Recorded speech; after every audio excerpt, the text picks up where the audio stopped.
The City of Shawnee Police Department wants to be transparent. We're all taxpayers. We want everybody to know what their money goes for. So what we all did is we got together and we decided to host a Citizens Police Academy. We haven't done this since about 2007. So we opened up an application, we put it on the City of Shawnee website, we put it out to all the civic clubs. We tried to get the word out as best as possible for anybody and everybody to come down to the police department in City Hall, and we could have taken as many people as the commission chambers would have held. And we had quite a lot of people. We had about 30 folks in this first Citizens Police Academy, and it was really great. Everybody really enjoyed it.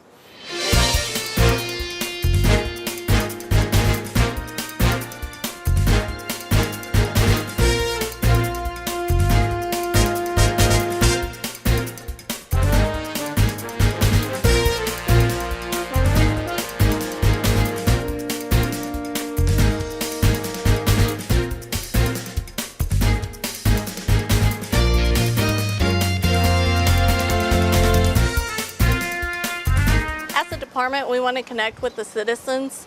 I personally, I work for truancy and public information officer, which I deal with all the schools and, making out contact with their parents, trying to get them to school, make sure they are at school. We get to know the citizens through the Citizens Police Academy. It brings us more in connection and feel a little bit more as far as a family that we like to call the police officers, and, we just get to know the citizens. Some of the classes that we held during the Citizens Police Academy, first we had an overview, we had a tour of the police department to show everybody, our Shawnee Police Department is in the basement of City Hall. We are really kind of landlocked. We actually have officers out in satellite places that are donated to us just because we don't have any room. Tactical units are the vehicles that we get through the military surplus, where they store it. We show them our cars and all the equipment that the officers have and the many resources that allow us to operate. One of our classes was retired Officer Jeff Rogers.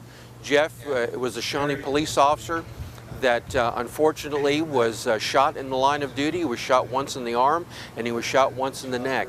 And Jeff is paralyzed, and that is the quality of his life. But Jeff's life, he has a lot of quality.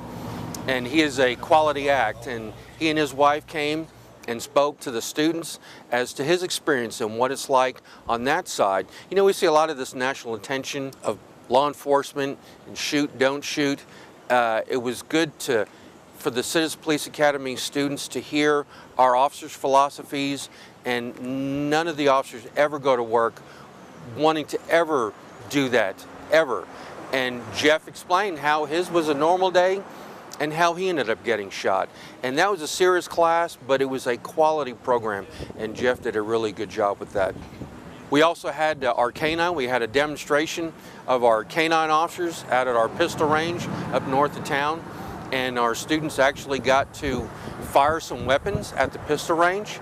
Not all of them wanted to, but they got to see a lot of the weapons that our officers, whether they're working the street every day or our tactical officers, whether they have to go into a hostage situation. Showed all the toys, the throw phone, the little remote control cars that have the cameras on them that we will send into the woods or into a home. And they got to see a lot of those things and how we pay for those and how we get some of those donated, how we use the military program to get some of those at a pennies on the dollar. So again, that's going back to being good stewards of our tax dollars that we get in our budget. We really do try to stretch it. Some of the other classes that we did with the Citizens Police Academies, we took them out to Gordon Cooper that we have a partnership with. Our police training facility is in Building J, and we would meet out there. And within that building is our firearm simulator and our driving simulator. And the students really got a kick out of going in the firearm simulator and actually going into scenarios of shoot, don't shoot. It was very exciting for them and a real eye-opener with that you have a split-second decision whether you shoot this person or not. Are they just a deaf person reaching for their card to say that I'm deaf, or are they reaching for a cell phone, or they're reaching for a gun? So that was quite interesting to them. One of the highlights of the class is Gordon Cooper gave us a bus, and we took the students down to Ada, Oklahoma, to the State of Oklahoma Police Academy, CLEAT. and we actually had them go out on the driver's course. We had our instructors go down there with our cars, and our students actually got to sit in Shawnee Police cars and do some of the low speed. We didn't take them out on the high speed course or anything, but they got to do backing maneuvers, and they got to do the lollipop where they go around kind of like in circles. So they just had a blast with that. It was a blast getting to drive the Shawnee Police car in Ada. I did not know that was on my bucket list of things to do, but I've had to add it to that, and certainly I'm able to mark that off at this point.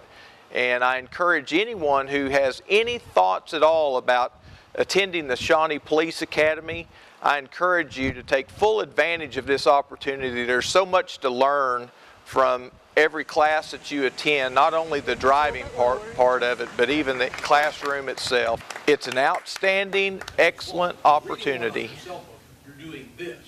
This Citizen Police Academy went so well, the people enjoyed it so much that we're definitely going to hold another one. We plan on maybe doing one maybe next August, September, but we might do one even sooner. So if anybody wants to be a part of that, they can get a hold of me or Sergeant Dan Shoemaker or Corporal Vivian Lozano, and we'll get them an application and we'll keep it on file that when we do start one here within the next 12 months, we will definitely give them a call. And again, we can take as many people as the commission chambers will hold because we just think it's a really cool deal to have our citizens come down and see what the police department's all about.